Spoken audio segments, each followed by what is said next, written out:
እግዚአብሔር ነቅሶ ቢያወጣ ሲቸግራችሁ ወደ ቤተ ክርስቲያን የመጣችሁ ስንቶቻችሁ ናችሁ? ስንቶቻችሁ ናችሁ? ባለትዳሮች ሲጣሉ እኮ ነው ባጋባናቸው በ20 ዓመታቸው እኮ ነው ቤተክርስቲያን የሚመጡ ሲጣሉ ነው። ይኸው ከተጋባን ዓመታችን ነው፣ ምላትን አትሰማኝም፣ ምንም አታዳምጠኝም ማለት ይጀምራል። ማለት 20 ዓመት ጠፍቶ ኑሮ ምናምን መከራውን ነው ተደዝድዞ ነው እዚህ ወዲያ መከራችን ምን። ስለዚህ እግዚአብሔር ክፉ ነገር እንዲመጣ የሚያደርገው በዚህ ምክንያት ነው። ሌላ የተወሰኑ ነጥቦችን ልንገራችሁ። አሁን ይሄ ለምን ክፉ ነገር እንዲመጣ ያደርጋል እግዚአብሔር ነው። አሁን ወደ ርዕሳችን ልመልሳችሁ። እግዚአብሔር ለምን ሰይጣን እንዲፈተነን ምን ይልለታል ነው? ይፈቅድለታል ነው። የመጀመሪያው ነፃ ፈቃድ ስለሰጠን ነው። እስቲ ነፃ ፈቃድ ስለሰጠን በሉ። ምን ነፃ ፈቃድ ስለሰጠን ወይም ሰው ስለሆን ነው እንድንፈተን የፈቀደው እግዚአብሔር። ሰይጣን እንዲፈትነን ለምን ይፈቅዳል ሲባል ሰው ስለሆን። ይሄ ማለት ምን ማለት እንደሆነ ታውቃላችሁ? እግዚአብሔርን ስለምንመስል ነው። ኦሪት ዘፍጥረት ምዕራፍ 1 ቁጥር 26 ላይ እንደተጻፈው እግዚአብሔር እኛን የፈጠረን በአርአያውና በመልኩ ነው። በአርአያውና በመልኩ ነው። በአርአያውና በመልኩ ማለት ራሱን የቻለ ብዙ ነገር ነው ያለው። በመልኩ ፈጠረን ከምንልባቸው መንገዶች አንዱ ምንድን ነው ይመስላችኋል? በአርአያ በምሳሌ ፈጠረ አንዱ እግዚአብሔር የወደደውን ለማድረግ አስገዳጅ የሌለው ነው። እግዚ ዘይግዕዝዎ ነው። ነፃ የማያወጡት ንጉሥ ነው። ገዥ የለበትም፣ አስገዳጅ የለበትም። እግዚአብሔር የፈቀደውን ሲሰራ አስገዳጅ እንደሌለበት የሰው ልጅም የፈቀደውን እንዲሰራ አስገዳጅ ሊኖርበት አይገባም። መምረጥ አለበት። ለምን? እግዚአብሔርን መምሰል የሚችል መምሰል የተሰጠው ምርጫ ያለው ውድ ፍጡር ነው። ትልቅ ፍጡር ነው። አንዱ ትልቅነታችን መምረጥ መቻላችን ነው። መምረጥ ካልቻልን እንስሳ ነን ማለት ነው። አውሬ ነን፣ ድንጋይ ነን ማለት ነው። ወይም እንጨት ነን፣ ወይም ይሄ ጠፈር ነን፣ ወይም ፀሐይ ነን። ፀሐይ ምርጫ የላትም። ጨረቃ ምርጫ የላትም። ከዋክብት ምርጫ የላቸውም። እጽዋት ምርጫ የላቸውም። አንበሳ፣ ዘንዶ፣ አውሬ፣ በግ፣ ከብት ምርጫ የላቸውም። ሰው ምርጫ ያለው ትልቅ ፍጡር ነው። በምርጫችንም እግዚአብሔርን እንመስላለን። ስለዚህ ክፉ ነገር እንዲመጣ ያደረገው መምረጥ የምትችል ልዩ ፍጡር ነህ፣ የመምረጥ ችሎታ ሰጥቻለሁ ነው። ያንን ለማክበር ነው። ወረሳ ያላቲ ከመትግበር ፈቃዳ እንዘ አልቦ ዘይሄይላ። ማንም ሳያስገድዳት ነፍስን የወደደችውን እንድትሰራ ስልጣን ሰጣት ይላል መቅደመ ወንጌል ላይ። የሰው ነፍስ ማንም ሳያስገድዳት የፈለገችውን እንድትሰራ ምርጫ ሰጥቷታል። ስለዚህ እግዚአብሔር እኛ እኮ ምርጫ መስጠቱ እሱንም እንድንመርጥ፣ ክፋትንም እንድንመርጥ፣ በጎንም እንድንመርጥ፣ መወሰን እንድንችል ውሳኔ የመወሰን ስልጣን የተሰጠን ልዩ ፍጡሮች መሆናችንን ለማመልከት ፈቃዳችንን ለማክበር ስልጣን ለመስጠት ክፉም እንዲመጣ ወደኛ ፈቀደ፣ በጎውም ወደኛ እንዲመጣ ፈቀደ ማለት ነው። እንዲህ ይላል ኦሪት ዘዳግም ምዕራፍ 30 ቁጥር 19 ላይ አሰም ለከ ሰማየ ወምድረ ወእሰሚ በቅድሜከ ሕይወተ ወሞተ በረከተ ወመርገመ ህረያ ለሕይወት ከመትሄው አንተይ ወዘርእከ። እኔ በፊትህ ሕይወትንና ሞትን በረከትና መርገምን በፊትህ አስቀምጫለሁ። ሰማይና ምድርን ዳኛ ምስክር አደርግብሃለሁ። ሞትን ትተህ ሕይወትን፣ መርገምን ትተህ በረከትን ምረጥ። የመረጥክ እንደሆነ አንተም ዘርህም በሕይወት ትኖራለህ ይላል። ሞትና ሕይወትን በፊትህ አስቀምጫለሁ፣ በረከትና መርገምን በፊትህ አስቀምጫለሁ። መርገምን ትተህ በረከትን ትተህ ምረጥ፣ ሞትን ትተህ ሕይወትን ምረጥ። እንዲህ ካደረክ በሕይወት ትኖራለህ። እግዚአብሔር ይህን ስልጣን ሰጥቶናል። የመምረጥ ስልጣን የሰጠን ፈቃድ ሰጥቶናል። ክርስቲያኖች በየቀኑ ዲያብሎስን ለማሸነፍ ምንድን ነው ማድረግ ያለባቸው ሲባል ጠንቅቆ መምረጥ መቻል ነው። ሲጠንቅቆ መምረጥ መቻል በሉ። ማመስገንና እርግማን፣ ሌብነትና ምጽዋት፣ ትዕቢትና ትሕትና፣ ቂምና ይቅርታ በየቀኑ ምርጫ ነው። ክርስትና በየቀኑ እየመረጡ መኖር ነው። መልካሙን እየመረጡ መኖር ነው። ስለዚህ ሰይጣን ለምንድን ነው የሚፈትነን ካላችሁ፣ ወይም ደግሞ ለምንድን ነው በሰይጣን እየተሸነፍን ያለን ካላችሁኝ፣ ምርጫችንን መወሰን ስላልቻል ነው። እግዚአብሔር ለምንድን ነው ሰይጣን የሚፈትነን ከሆነ በእኛ የሚፈርድብን ለምንድን ነው ከተባለ መርጠን የምንገዛ እኛ ነን እንጂ እስቲ በሞቴ አንተ ና አፍንጫህን ብዬ ሳልጥልህ ና ሲጋራ ጭስ።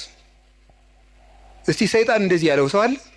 አንተ ጆሮን ሳልልህ ና ስከር ያላችሁ አለ? ሰይጣን ተገልጦ አንተ በሰይፍ ሳልልህ ና ዘሙት ያለው ሰው አለ? የለም። ወደን መርጠን ነው። ሰይጣን ነው እንጂ እንደሚያደርገኝ ሰይጣን አይደለም። ራሳችንን ምርጫችን ነው። ሰይጣን አቅራቢ ነው፣ እኛ መራጮች ነን። እግዚአብሔር ደግሞ እንድንመርጥ ያደረገን ክብር ሰጥቶን ነው። እስቲ መርጣችሁ ኑሩ። ሰምታችኋል አይደለም?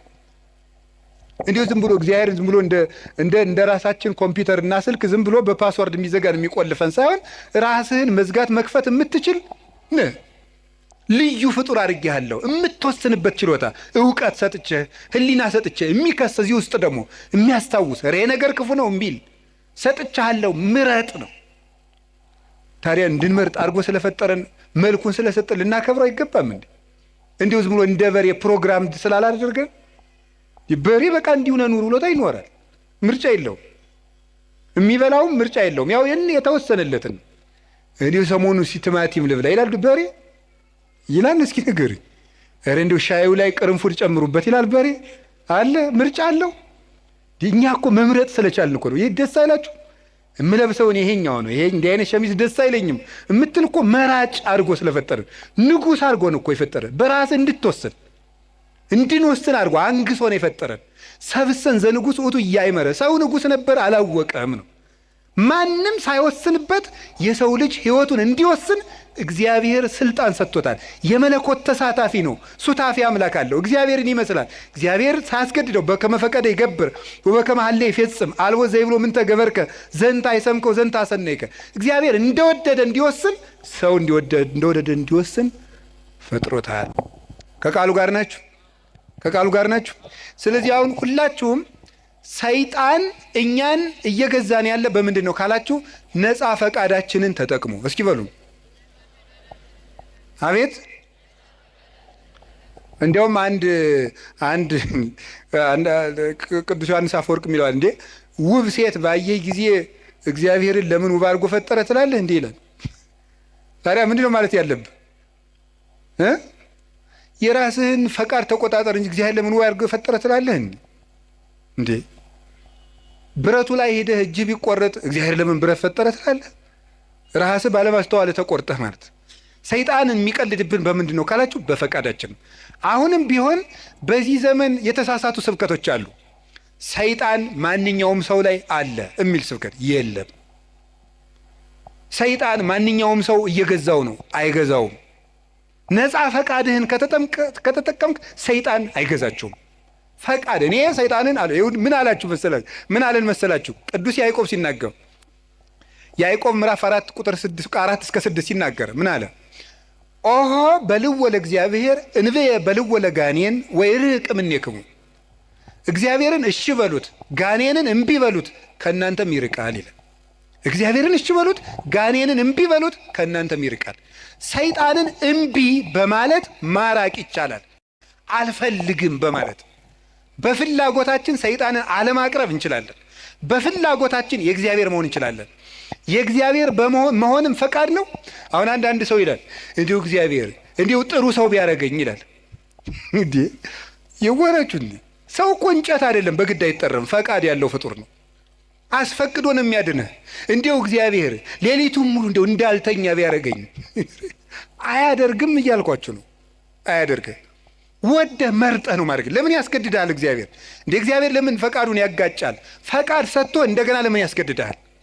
እንዲሁ እግዚአብሔር ዓለሙን ሁሉ ጥሩ ቢያደርገው ምን ችግር አለ? አያስገድድማ። ነፃ ፈቃዱንሳ እንደዚህ አድርጉ። ከቃሉ ጋር ናችሁ? እግዚአብሔር ከሁላችን ጋር ይሁን። ስለዚህ እግዚአብሔር እንድንፈተን ያደረገን በምንድን ነው? ነፃ ፈቃዳት።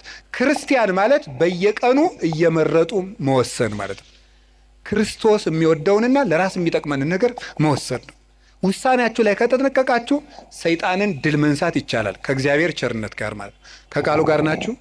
ሁለተኛ እግዚአብሔር ሰይጣን እኛን እንዲፈትነን ለምን ይፈቅድለታል? እንድንጠነክር ፈልጎ። እስኪ እንድንጠነክር በሉ። ምን እንድናደርግ?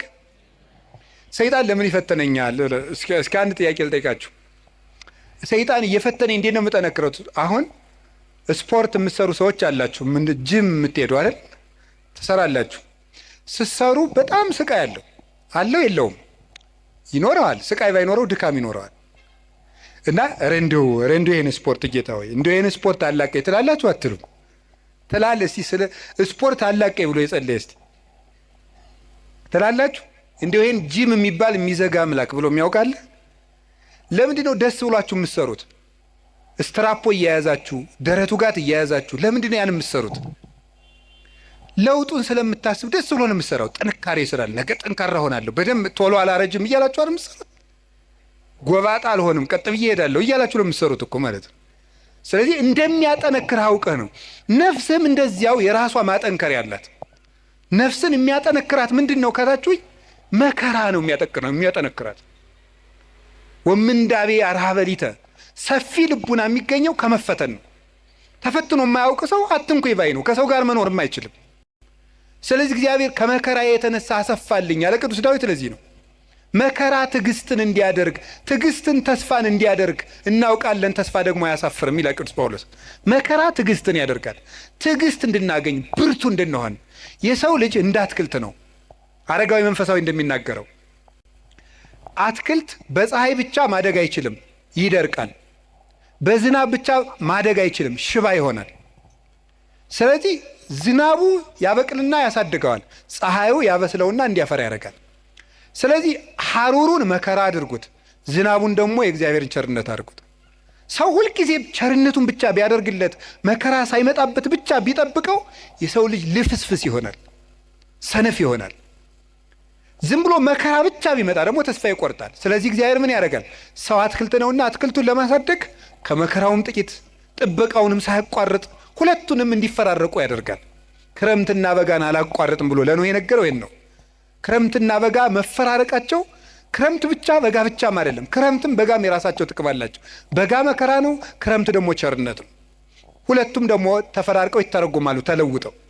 ስለዚህ እግዚአብሔር እንደዚህ የሚያደርገው ለምንድነው ሳለ እንድንበስል ከመመከራ ለሃይማኖትክሙ ቅዱስ ጴጥሮስ እንደተናገረ ወርቅ የሚጠነክረው በመከራ ነው፣ ተፈትኖ ነው የሚጠነክረው። እኛም ጠንካራ ክርስቲያኖች እንድንሆን ስለሚፈልግ ክፉ ነገር ወደ እኛ እንዲመጣ ያደርጋል።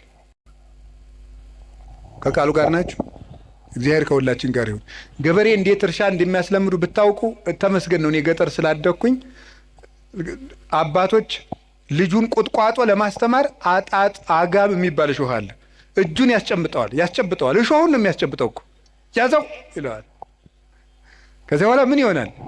መጨረሻ ላይ በቃ ምንም ነገር እልፍ የማይበሳው ይኖረዋል ማለት ነው። ወታደሮችን እንዴት እንደሚያሰለጥኗቸው ታውቃላችሁ አይደል? የታየኸው መጽሐፍ ቅዱስ ነግሮኝ ነው እንጂ እኔ ወታደር አላየሁም። ክርስትና ከተመሰለባቸው ምክንያቶች አንዱ ምንድን ነው? ወታደርነት፣ ውትድርና ነው፣ አርበኝነት ነው ያን የወከለው። ስለዚህ ለፍቶ ውሃ ጥሙን ችሎ ሩጦ ተሸክሞ እየሮጠ ተራራ እየወጣ ቁልቁለት እየወረደ በበረዶ እየረጠ በፀሐዩ እየሮጠ ነው የሚለምደው። ለምንድን ነው ሲባል ጠንካራ ድል የማይነሳ እንዲሆን ነው። እስመ ይኮነ ቀትልነ እምኀበ ሥጋ ወደም፣ ውጊያችን ከስጋና ከደም ጋር አይደለም። አላ ምስለ መኳንንት ርኩሳት እለ ይኮንንዎ ለጽልመት፣ ጨለማውን ከሚገዙት ከአጋንንት ጋር ነው ውጊያችን። ለስጋዊ ውጊያ ስጋዊ ብርታት እንደሚያስፈልገው ለመንፈሳዊ ውጊያ መንፈሳዊ ብርታት ያስፈልገዋል። እግዚአብሔር ለምንድን ነው ፈተና እንዲመጣ የሚያሰርገው ካላችሁኝ፣ ሊያጠነክረን ስለሚፈልግ ነው። ወርቅ በእሳት ተፈትኖ እንደሚጠራ በመከራችሁ የተፈተነ ሃይማኖታችሁ ጌታችን መድኃኒታችን ኢየሱስ ክርስቶስ በመጣ ጊዜ በክብርና በምስጋና እንድትገለጡ ያደርጋችኋል ይላል። እስመ መከራሃ ለሃይማኖትክሙ ትትረከቡ ሃለወክሙ በስብሐት ወበውዳሴ አመ ያስተርኢ እግዚእነ ኢየሱስ ክርስቶስ ከመ ወርቅ ንጹሕ ዘይትበደር ዛመከርዎ በእሳት። በእሳት እንደተፈተነ ወርቅ ንጹሕ፣ በእሳት ተፈትኖ ንጹሕ እንደሆነ ወርቅ የተፈተነው እምነታችሁ ጌታችን ኢየሱስ ክርስቶስ በመጣ ጊዜ በክብር እንድትገለጡ ያደርጋችኋል ይላል። ስለዚህ ለምንድን ነው እንድንፈተን ያደርጋቸው? እንድንጠነክር ነው። ከቃሉ ጋር ናቸው። እግዚአብሔር ከሁላችን ጋር ይሁን። እግዚአብሔር ጠንካራ ያደርገን።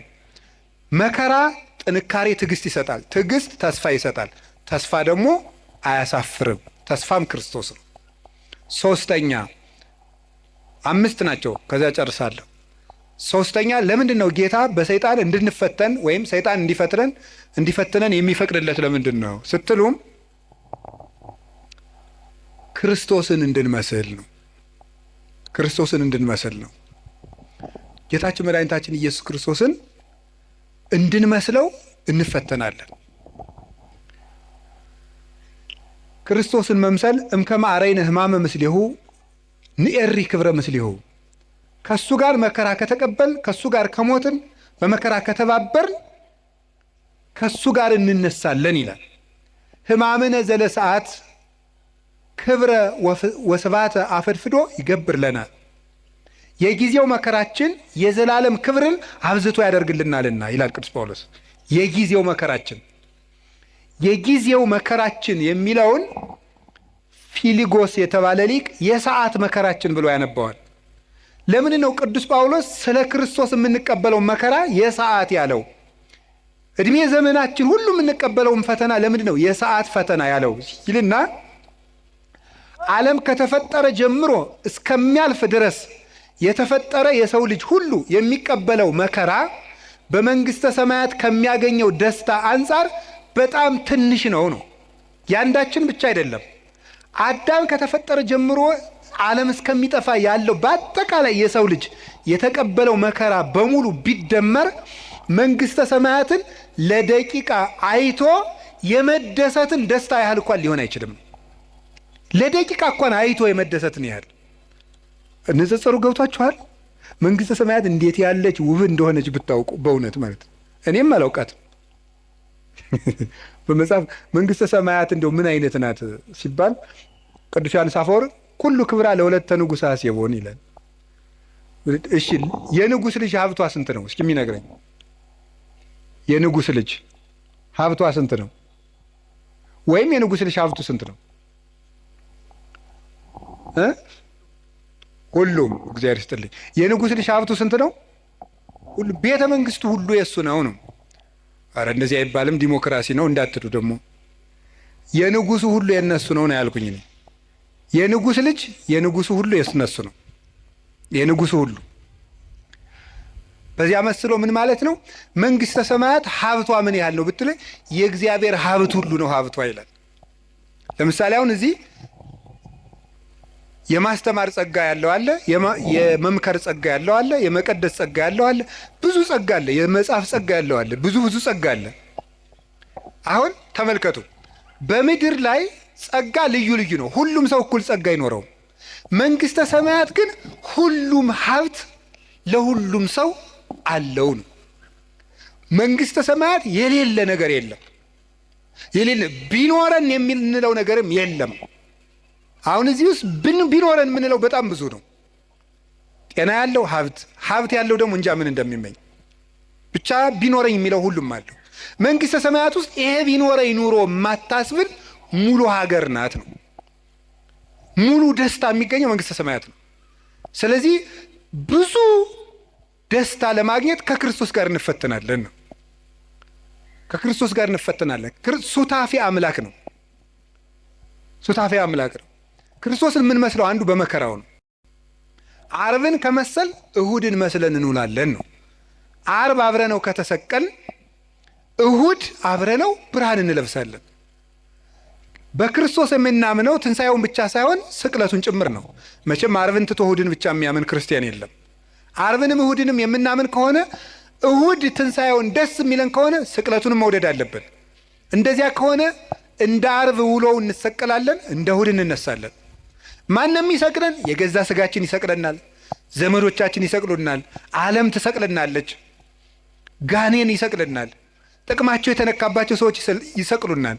ብዙ ስቅላት አለው። ስቅላት ማለት በችንካር መቸከል ላይሆን ይችላል። ከክፉ ሰው ጋር መኖርም መስቀል ነው። እሱም ራሱ መስቀል ነው። ስድብ መቻል ራሱ መስቀል ነው። ለምንድን ነው እንደው የሚጨቀጭቀኝን እገሌን የማያላቅቀኝ? ከዚህ ጨቅጫቃ ጋር እንደው እግዚአብሔር ለምን የማያላቅቀኝ? መስቀል ነው። ዓርብን ለምን ትጠላለህ? መስቀል ነው። እንዲሁም ማር ይስሐቅ ምንድን ነው የሚናገረው? ከባልንጀራው ስድብን የሚናገር ሰው የክርስቶስን መስቀል በዕለተ ዓርብ ተገኝቶ እንደተሸከመ ይቆጠርለታል ነው። ስድብ የሚታገሰው ባልንጀራው ሲሰድበው ዝም ብሎ የሚሄድ ሰው እንግዲህ ክርስቶስ ክንድ ሙሉ ችንካር ከታገሰ የወንድምህን የሚጠሉትን አይሁድ ችንካር ከታገሰ የወዳጅህን ስድብ እንዴት አትታገስም ነው። እንዲያውም ቅዱስ ዮሐንስ አፈወርቅስ የሚለው ወዳጆች ጠላቶቻችሁን ውደዱ ብሎ ቢያዘን ወዳጆቻችንን ጠልተን እንዲያው ምን ይበጀን ይሆን ይላል። ጠላቶቻችሁን ውደዱ ብሎ አዘዞን፣ ወዳጆቻችንን ጠልተንማ ምን እንመልስለታለን ይላል። እስቲ እግዚአብሔር ያሳያችሁ። የሚረግሟችሁን መርቁ ብሎ ሰው ሚስቱን መውደድ ካቃተው፣ ባሏን መውደድ ካቃታት፣ እማያምኑትን ውደዱ ተብሎን ክርስቲያን መውደድ ካቃተን እንዴት ብለን ነው አሁን ለክርስቶስ የምንመልስለት? ስለዚህ መስቀል መውደድ ማለት ተከብረን፣ ሰው አይንካን፣ ማንም አይናገረን፣ ተደምጠን እንኑር፣ አንቆንጠጥ። እንዴ አንድ ባይታው ያሉ ነው የተባለው አባ ቤት እንደው ጸልዩልኝ። ምን ብዬ ልጸልይልህ? እንዴው ቢናገሯት መሬት የሆነች እሺ፣ ምንም በቃ እንደው ጥበበኛ የሆነች እሺ፣ ሰርታ የማትታክት እሺ፣ ያዘዟትን የምትሰራ እሺ፣ አንድ ነገር የማትቀየም እሺ፣ ንግግሯ ለስላሳ እሺ፣ መልኳ ይቀረሽ የማትባል ሚስት ስጠኝ ብለው ይጸልዩልኝ። እንዴ እንደዚህ ያሉ ሰዎች ቢኖሩ እኛ ስንመነኩስ ነበር አሉት አሉ።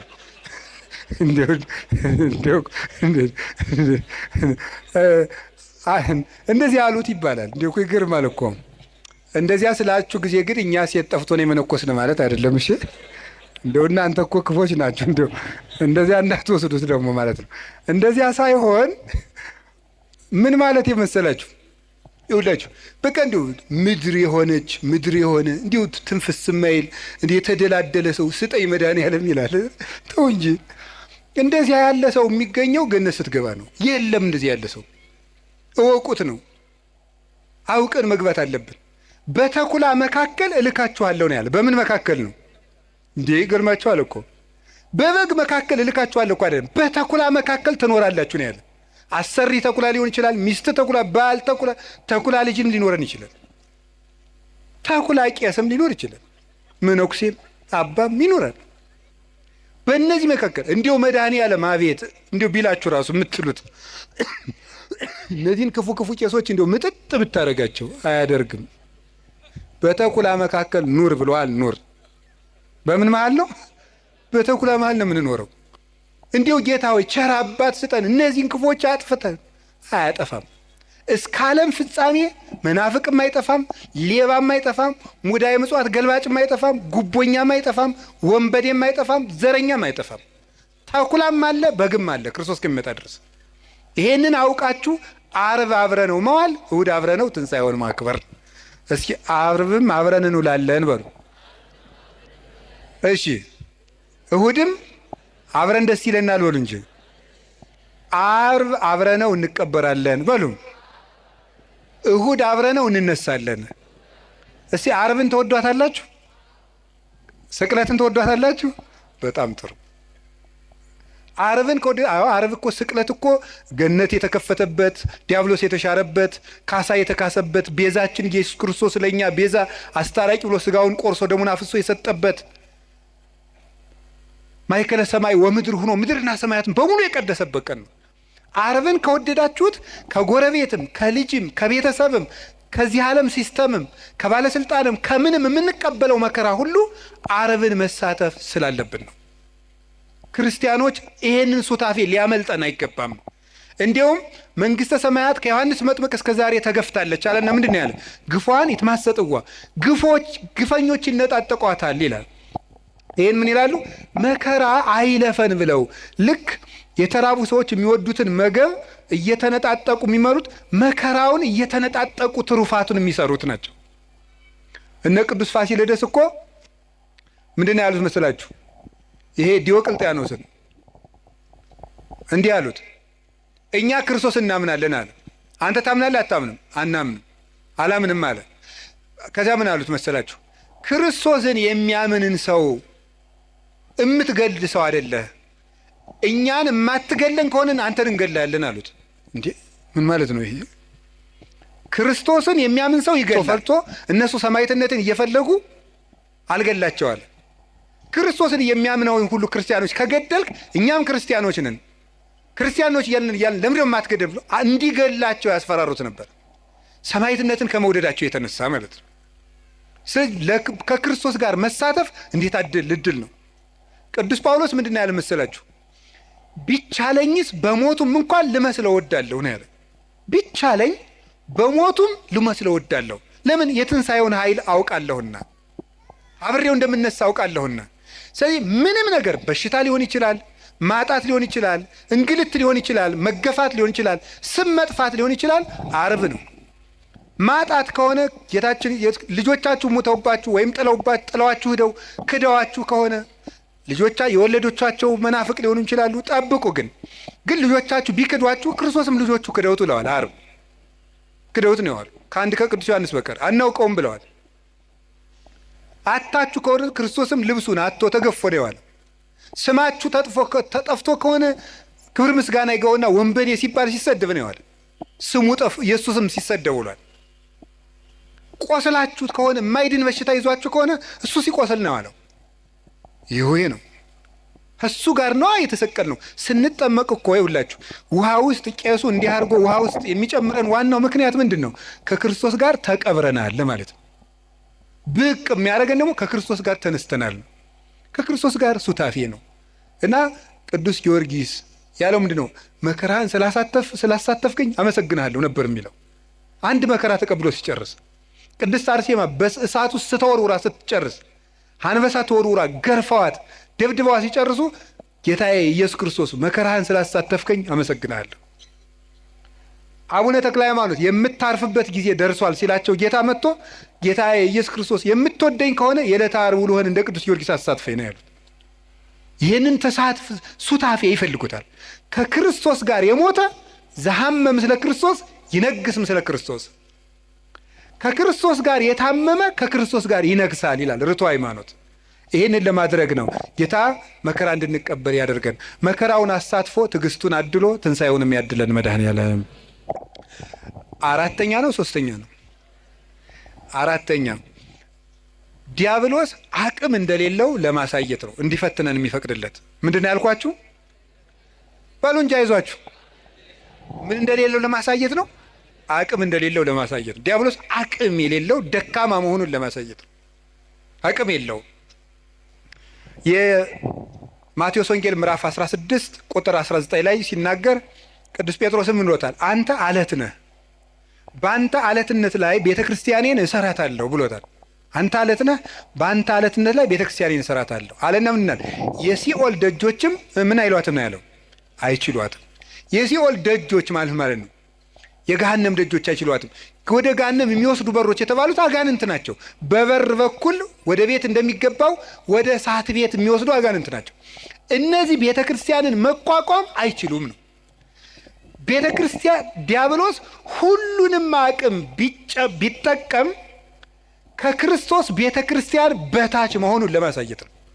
ዲያብሎስ የክርስቶስን ቤተ ክርስቲያን ለማጥፋት ያልተጠቀመው ነገር የለም። ሁሉንም ነገር ያለውን ነገር ተጠቅሟል። ክደትን ተጠቅሟል። እነ አርዮስን፣ እነ ንስጥሮስን፣ እነ ሊዮንን ሌሎችንም ተጠቅሟል። ክደትን ተጠቅሟል። ስም ማጥፋትን ተጠቅሟል። ዱላን ተጠቅሟል። 12ቱን ሐዋርያት በዱላ ፈትኗቸዋል። ቶማስን ቆዳውን በማስገፈፍ፣ ቅዱስ ጴጥሮስን ዘቅዝቆ በማሰቀል፣ ቅዱስ ጳውሎስን አንገቱን በማስቆረጥ፣ ቅዱስ ዮሐንስን የፈላ በርሜል ውስጥ በመክተት፣ ቅዱስ ማትያስን እንደ አውሬ ሰው በሚበሉ ሰዎች አገር በመውሰድ ስጋውን ሊበሉት በመፈለግ ሁሉ አጋንንት ያደረባቸው ሰዎች በጣም ብዙ መከራ ተጠቅሟል። አሁንም የምታዩት ነው።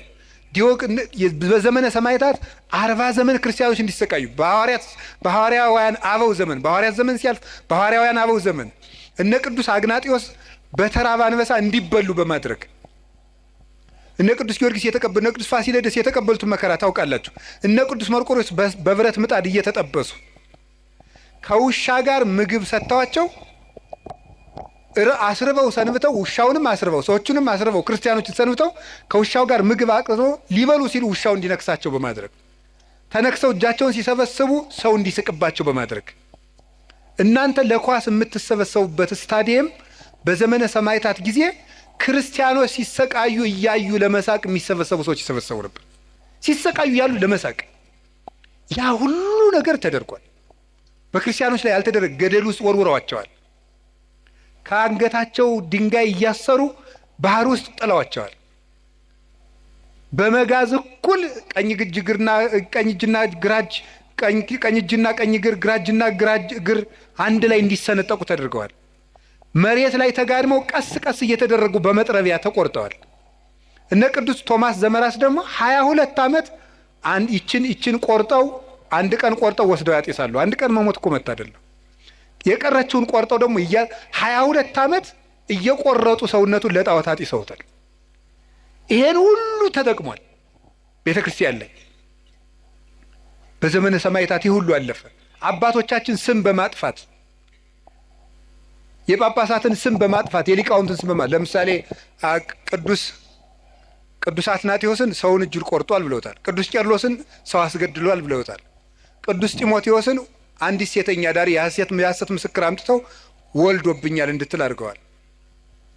ከኔ ወልዷል ብላ እንድትመሰክር ሳታውቀው እኮ ነው። ጢሞቴዎስ የሚባለው ጳጳስ ከኔ ወልዷል በይ ተባለች። አይሺ አለች። ተጠርታች። አንደኛው ሊቀ ጳጳስ መጣና እኔ ጢሞቴዎስ ነኝ ብሎ ስለማታውቀው እኔ ጢሞቴዎስ ነኝ ካንቺ ወለድኩ? አዎ አለች። ሌላውን ሰው ነው ሌላውን ጳጳስ እንዴ ስም በማጥፋት ሁሉንም ነገር አድርገዋል። የእኛ ቤተክርስቲያንም የተጠቀመች የደረሰባን ታውቃላችሁ። በግራኝ ጊዜ የደረሰውን በዮዲት ጊዜ የደረሰውን የ40 ዓመት መከራ፣ ሚስዮናውያን ያደረሱት መከራ፣ በአጼ ሱስንዮስ የደረሰብን መከራ፣ በዘመነ መሳፍንት የደረሰብን መከራ፣ አሁንም ቤተክርስቲያን የምትቀበለው መከራ፣ የሁሉ ስቃይ ይደርስብን። ቤተክርስቲያን ስሟ ይጠፋል። ያሰኘው በታሪክ ይቀቅላታል። በታሪክ ጨቋይ ነበረች ይላታል። ያሰኘው ደግሞ ይገፋታል። ያሰኘው ይተቻታል። ያሰኘው ይሰድባታል። ያሰኘው ይበላታል። ያሰኘው ያምጽባታል። ያሰኘው ይዋሽባታል። የፈለገውን ያደርጋል። እግዚአብሔር ይመስገን ቤተክርስቲያን እስከዛሬ አለች። ምክንያቱም ዲያብሎስ ከእግዚአብሔር መንግስት በታች መሆኑን ለማሳየት የእግዚአብሔር መንግስት ደግሞ ማን ናት? ቤተክርስቲያን ናት። ቤተክርስቲያን የእግዚአብሔር መንግስት ናት። የዲያብሎስ ሁሉም አቅም የእግዚአብሔርን መንግስት መቃወም እንደማይችል ለማሳየት ነው። አሁን ዲያብሎስ ሁሉንም ይጠቀማል። ኃጢአትን ይጠቀማል፣ ፖለቲካን ይጠቀማል፣ ዘረኝነትን ይጠቀማል፣ ጭፈራውን ይጠቀማል፣ ሁሉን ነገር ይጠቀማል የእግዚአብሔር መንግስት ለመውጋት። የእግዚአብሔር መንግስት ግን ከዲያብሎስ ከሁሉም ውጊያ በላይ ነው። ሰውን ብትዋጋ ወይ ታሸንፈዋለህ ወይ ያሸንፋል። እግዚአብሔርን ብትዋጋ ግን ትጠፋለህ፣ ትሸነፋለህ እንጂ አታሸንፈውም ብሏል ቅዱስ ዮሐንስ አፈወርቅ። እግዚአብሔር ይሄን ለማስተማር ዲያብሎስ ከሰው አቅም በታች መሆኑን ለማሳየት እንዲፈትነን ይፈቅድለታል። አንድ ነገር ግን ልንገራችሁ። ዲያብሎስ ቤተ ክርስቲያንን አያጠፋትም ማለት እኛ እንጠፋም ማለት እንዳይመስላችሁ። ቤተ ክርስቲያን ማለት ቅድስት የክርስቶስ አካል ናት። አሁን ለምሳሌ የኢትዮጵያ ኦርቶዶክስ ተዋሕዶ ቤተክርስቲያን ሁሉም ምዕመናን በሙሉ ቢያልቁ ቤተክርስቲያን ጠፋች አይባልም። ቤተክርስቲያን የምትባለው የህንድም የሶሪያም የአርመንም ይችም የግብፅም ነው። እነዚህ ሁሉ ቢያልቁ የማትታየው ቤተክርስቲያን አለች። ሩጫቸውን የጨረሱት ያቺ ቤተክርስቲያን አለች። ቤተክርስቲያን አጠፋም ማለት ይሄንን የሚያመለክት ነው። እና ቤተክርስቲያን አጠፋ የሚባለው በዲያብሎስ ሐሳብ ሳይሸነፉ የእግዚአብሔርን ሐሳብ አገልግለው የሚሞቱ ወዳጆቹን ሲመለከት የሚናገር ነው። ለኛ ሲሆን ደግሞ እናንተም ከፈቀዳችሁ ነፃ ፈቃዳችሁን ከተጠቀማችሁ ዲያብሎስ ከናንተ በታች ነው ለማለት ነው። ከማን በታች ነው? በሉ ንገሩኝ እንጂ ከማን በታች? ከዲያብሎስ በታች ነው። ከዲያብሎስ በታች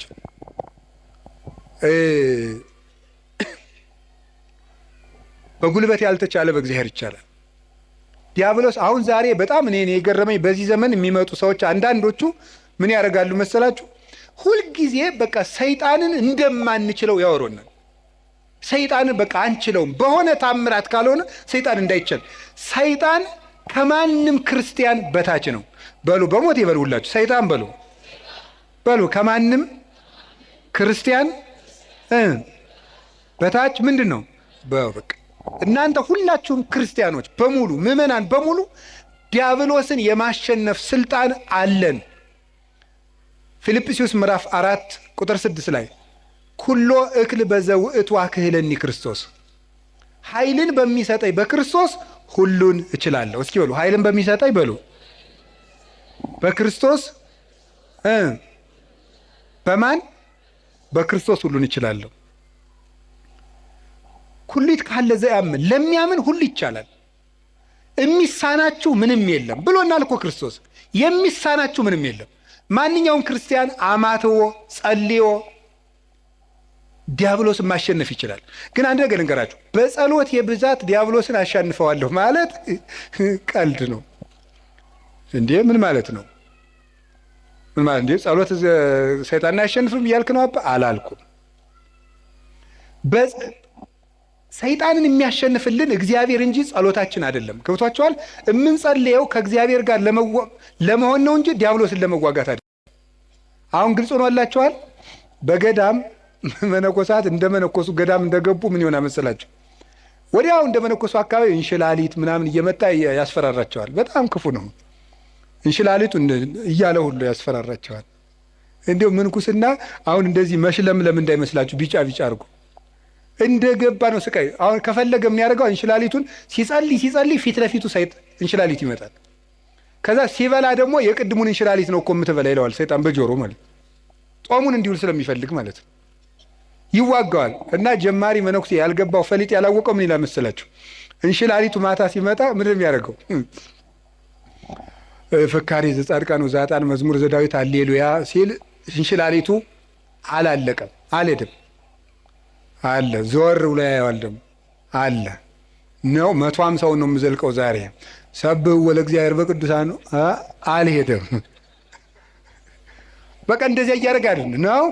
አሁን ደግሞ እንታያለን በስግደት ደግሞ 300 ሲሰግድ አለ። ለምንድን ነው የማይሸሸው ሲባል ይሄ ሰውዬ በሐሳቡ በምኑ ነው አሸንፈዋለሁ ብሎ የሚያስበው? በጸሎት በእግዚአብሔር ቸርነት ቢል ግን አንድ አቡነ ዘበሰማያት እንዳለ ይጠፋል። ስለዚህ ክርስቶስ ተኮር ክርስትና እንጂ ሰይጣን ተኮር ክርስትና የለም። ገባችሁ? ክርስቶስን ለማግኘት ጸልዩ እንጂ ሰይጣንን ለማሸነፍ እያላችሁ አትጸልዩ። አንድ አባት ያልተናገረዋል። አንድ የበረሃ አባት ሰይጣንን እያሰብክ የምትጸልይ ከሆነ አታሸንፈውም፣ በጉልበት አትሸንፈውም። እንዲሁም ምን ብሎ ይናገር 20ኛው ክፍለ ዘመን ላይ የጻፈ አባት ነው እና ምን ብሎ ይናገረ መስላችሁ? አንተ ጥይት ብትተኩስ እሱ ኒውክሊየር ይተኩሳል ይላል።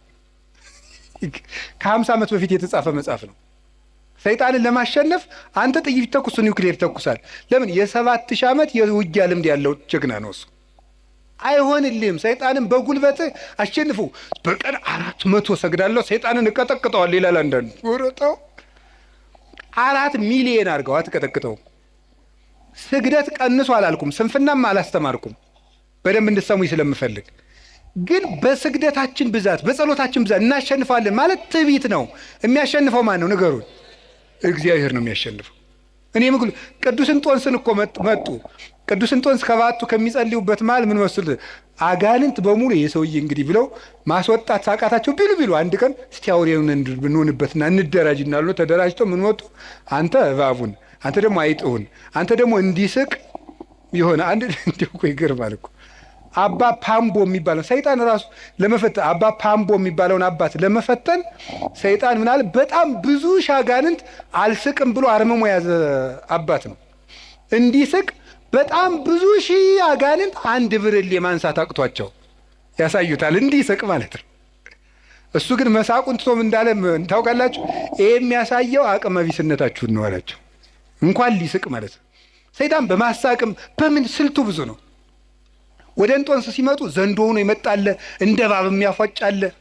አስባችሁታል ምዕመናን? ዘንዶ ቢመጣባችሁ ዘንዶ ብዙ ሲሆን ከዛ ደግሞ እባብ ቢመጣ ከዛ ደግሞ ጊንጥ ቢመጣ እንደገና ነብር ቢመጣ እንደገና አንበሳ ቢመጣ እንደገና ጅብ ቢመጣ አይጥም ቢመጣ ኧረ እኔ ራሱ አይጥ ራሱ አሁን ሌሊት አሁን አይጥ መታ ደህና ናችሁ ብትል አታስፈራም? ያ ሁሉ እንደ ሰው እየተነጋገረ እያፏጨ መጣ። እንዲህ እኮ ይገርማል እኮ። ምንድን ነው ያላቸው? ይሄ የሚያሳየው አቅም እንደሌላችሁ ነው አለሱ። አቅም ቢኖራችሁ ኑሮ ለእኔ እኮ አንዱ ጅብ ይበቃኛል አላቸው። አቅም ስለሌላችሁ ግን ብዙ ናችሁ መጣችሁ። ይሄ አቅም የላችሁም፣ ግን እኔ አቅም የለኝም፣ ክርስቶስ ይዋጋችሁ እንጂ ሲላቸው ሁሉም ብትን ብለው ጠፉ። ክርስቶስ ይዋጋችሁ፣ እኔ አቅም የሌለኝ ሰው ነኝ በማለቱ ማለት ነው። ስለዚህ እግዚአብሔር ይርዳን ነው እንጂ ተመስገን። እኔ እንደው አንዳንድ ደጋግ ምዕመናን ራሱ ሳገኛቸው ተመስገን፣ ይኸው 5 ዓመቴ ነው፣ መቁጠሪያ ቆጥራለሁ፣ አብይ ጾም ጾማለሁ፣ ሰይጣንን እየቀጠቀጥኩት ነው። እሱ ነው እየቀጠቀጠ ያለ ጌታዬ። እንደዚህ ማለት በራሱ መቀጥቀጥ እኮ ነው። እውነቴን እኮ ነው። ሰይጣንን ተመስገን ነው እየቀጠቀጥኩት ነው አይባልም። ሰይጣንን የሚቀጠቅጠው ማን ነው? ምን አለ? እግዚአብሔር አምላከ ሰላም ይቀጥቅጦ ለሰላም ታይተ እገሪክሙ፣ የሰላም አምላክ እግዚአብሔር ሰይጣንን ከእግራችሁ በታች ይቀጥቅጠው ብሏል። ሮሜ 16:16 ላይ ዲያብሎስን በጉልበታችን አናሸንፈውም፣ በእግዚአብሔር ቸርነት ግን እናሸንፈዋለን። ስለዚህ ዲያብሎስ ከኛ አቅም በታች ነው፣ በእግዚአብሔር ቸርነት እችላለሁ በሉ። እንትን ካልሄድኩ ሰይጣን አይወጣም፣ እንትን ካልሄድኩ እንትን ሰይጣን አይወጣም እያላችሁ እንደዚህ አትበሉ። ዲያብሎስን ዓለምን የሚያሸንፈው እምነታችንና ከክርስቶስ ጋር መኖራችን ነው። ጌታችን ኢየሱስ ክርስቶስ እውነተኛ ብርሃን ነው፣ ዲያብሎስ ደግሞ ጨለማ ነው። ብርሃን ደግሞ ጨለማ ባለበት አይኖርም። ወደ ብርሃን ፊታችንን እንዙር። ዲያብሎስ በእኛ ላይ አቅም የለውም እና እጃችሁን አትስጡ። ማንም ሊጫወትባችሁ አይገባም። ይሄ ጠንቋዩ ሁላ እየመጣ እየሮጠ በእውነቱ ሰይጣን ማን ትባላለህ? ሰይፉ ጨንገር የትና ያስካት ትምህርት ቤት ምንድን ነው እንዲህ ያለ ነገር? ነውር አይደለም እንዴ? ማን ነው የደገመባት? ያክስቷ ልጅ። እንዲህ ይሄ ነውር አይደለም? እግዚአብሔር እስቲ ጠብ የሚዘራ ታምር ያደርጋል? እስቲ ንገሩኝ በሞቴ ሌላውን ንገሩኝና እግዚአብሔር ሰው እንዲጣላ ይፈልጋል? አሁን አጋንንት በሚለፈልፉበት ስንት ሰው ተጣልቷል፣ በሞት እየተፈላለገ ነው ያለ። እገሌ ደግሞብኝ ነው ሀብት ያልሳካልኝ አለ፣ እገሌ ደግሞብኝ ነው ትምህርቴ ሳይሳካ ይቀር እየተባለ። እግዚአብሔር እኮ የፍቅር አምላክ ነው። አጋንንትን ሲያወጣ ዝም ብሎ ያወጣቸዋል እንጂ የእግዚአብሔር ታምር ሌላ ችግር ፈጥሮ አይሄድም። ትክክል አይደለም። ስለዚህ የእግዚአብሔር ቤተሰቦች አጋንንትን የምንዋጋው ከእግዚአብሔር ጋር በመሆን ነው። ከማን ጋር ነው? ከእግዚአብሔር ጋር የምንሆነው ምንድን ነው? የማቴዎስ ወንጌል ምዕራፍ 28 ቁጥር 19 ላይ አነ ይሄሉ ምስሌክሙ እስከ ልቀጣ ዓለም፣ እኔ እስከ ዓለም ፍጻሜ ከእናንተ ጋር ነኝ። ለማን ያላቸው? ለሐዋርያት በሉ። ለማን? እኔ እስከ ዓለም ፍጻሜ ከማን ጋር ነኝ? ሐዋርያት ዛሬ አሉ፣ በስጋ አሉ፣ በእናንተ ቤተ ክርስቲያን እኖራለሁ እያላቸው ነው። ስለዚህ ከእግዚአብሔር ጋር ለመኖር ቤተ ክርስቲያን ውስጥ አትጥፉ። እንዲያውም ንገራችሁ እንዲያው ሰይጣን የሚያስለቅቅ ጸበል የትኛው ነው? የዮሐንስ መጥምቅ ይሻላል። አቡነ ተክለ ሃይማኖት ጥሩ ናቸው አሉ። የሚካኤል ነው ጥሩ።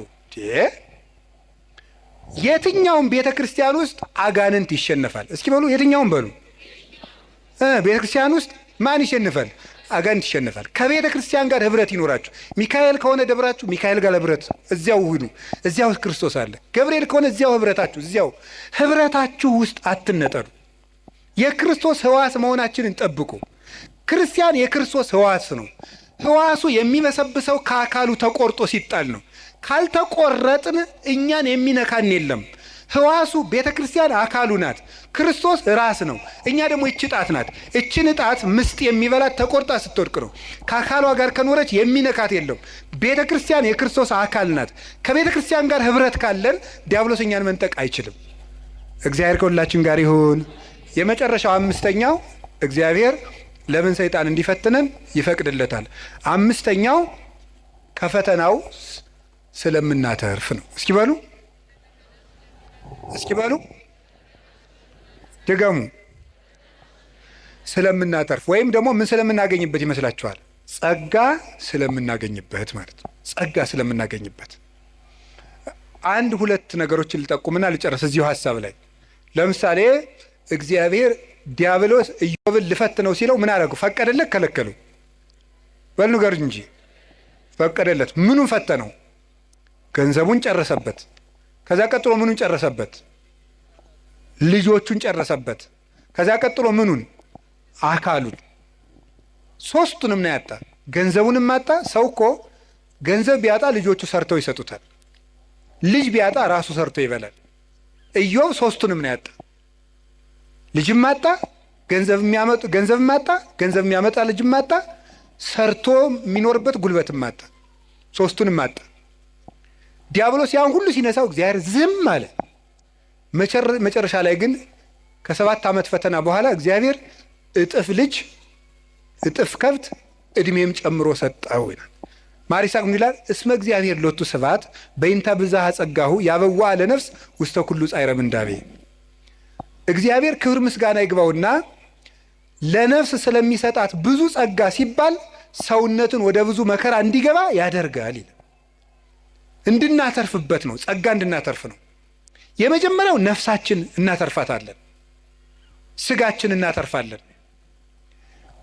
ምናልባት ከፈተና እንግዲህ እግዚአብሔር መሸለመኝ እንዳትሉ፣ ሽልማቱ ወይ ጊዜ ያለው ካልተሸለማችሁበት ደግሞ በነፍስ ሸልሟቸዋል ማለት ነው። ይህን ነው መረዳት የሚገባው። ቅዱስ ጳውሎስ ታሞ ነበረ። ታሞ እግዚአብሔር አድነኝ አስተብቋይ ክወለ ጊዜ የስልሰ ጌታዬን 3 ጊዜ ፈውሰኝ አልኩት አለ። ከፍተኛ ራስ ምታትና ውጋት ነበረበት። ሌት እንኳን እየሰፋ ቀን ሙሉ የሚያስተምረው ቅዱስ ጳውሎስ ምንድነው ያለው መሰላችሁ? ጌታዬ ፈውሰኝ አለው። ምንድነው ያለው? ፈውሰኝ ሲለው ጌታ ምንድነው ያለው? ያክለከ ጸጋዬ ይበቃሃል አለው። ምን ይበቃሃል ነው ያለው? ጸጋዬ ይበቃሃል። የሰጠው ጸጋ ብዙ ነው አለ። ይሄንን ወስዶ ቅዱስ ባስልዮስ ዘቂሳርያ ምን አለ? ድዊው ጳውሎስ ድውያንን ይፈውሳል ይላል። ምኑ ጳውሎስ? ድዊው ጳውሎስ ህመም አለው። ግን የቅዱስ ጳውሎስ ራሱን ማዳን ሳይችል ይታመማል። ግን የጨርቁ ጫፍ ተቆርጦ ሲሄድ ሞት ይፈራዋል። የቅዱስ ጳውሎስን ልብሱን እኮ ሞት ይፈራዋል። ከጨርቁ ጫፍ ተቆርጦ ሄዶ ከሞተ ሰው ላይ ሲጣል ሙት ይቀሰቀስ ነበረ። ሞትን የሚሽር ስልጣን ያገኘው ታሞ ነው። መታመም ጸጋ ያሰጣል። ስለዚህ እግዚአብሔር ለምንድን ነው ሁሉ መከራ የሚያደርገው ሲባል እንድናተርፍበት ነው። እንድናተርፍ ስለሚፈልግ እግዚአብሔር ሰይጣን ሲፈትነን ዝም ይለዋል። ባኮቴት በምስጋና በትዕግስት ከተቀበልነው ሁሉም ነገር ለትርፍ ነው። መንግሥተ ሰማያትን እናተርፍበታለን። ደስታን እናተርፍበታለን። ኦርቶዶክሳዊነት ማለት መከራ ውስጥ ገብቶ ደስታን ማግኘት ነው። ክርስቲያን ሆናችሁ ደስታን ማንም እንዳይነጥቃችሁ የምትፈልጉ ከሆነ ሁልጊዜ ስታዝኑ ነው የምትኖሩት። ክርስቲያንነት ማለት ዓለም የማይደሰትበትን ነገር መርጦ የማይነጥፍ ደስታ ውስጥ መግባት ነው። ያ የማይነጥፍ ደስታ ክርስቶስ ነው። እንዲህ አላቸው ሐዋርያትን፣ ወለፍስሐክሙኒ አልቦ ዘያህይደክሙ፣ ደስታችሁን የሚወስድባችሁ የለም አላቸው። ደስታችሁን የሚወስድባችሁ የለም አላቸው። ከዛ ዓይናቸው እንደሆነ አውጥተዋቸዋል፣ እጃቸውን ቆርጠዋቸዋል፣ ገርፈዋቸዋል፣ ከምኩራብ አውጥተዋቸዋል፣ የፈላ እሳት ውስጥ ጥለዋቸዋል፣ ወርውረዋቸዋል፣ ደብድበዋቸዋል፣ ከበሬ ጅራት ቋጥረው ጎትተዋቸዋል። እንደዚያ ከሆነ ደስታችሁን የሚወስድባችሁ የለም የሚላቸው ለምንድን ነው? ደስታቸው ማን ስለነበረ ነው? እኔን የሚወስድባችሁ የለም ነው። በልብስ ልደሰት ብትል ልብስን ወይ ሰዎች ይወስዱታል፣ ወይም የተሻለ ልብስ አሰፍተው የሚመጡ ሰዎች ያስቀኑና በአንተ ልብስ መደሰት ታቆማለህ። በጤና ብትደሰት ሲያምህ ይከፋል። በመልክ ብትደሰት ስታረጅ ይከፋል።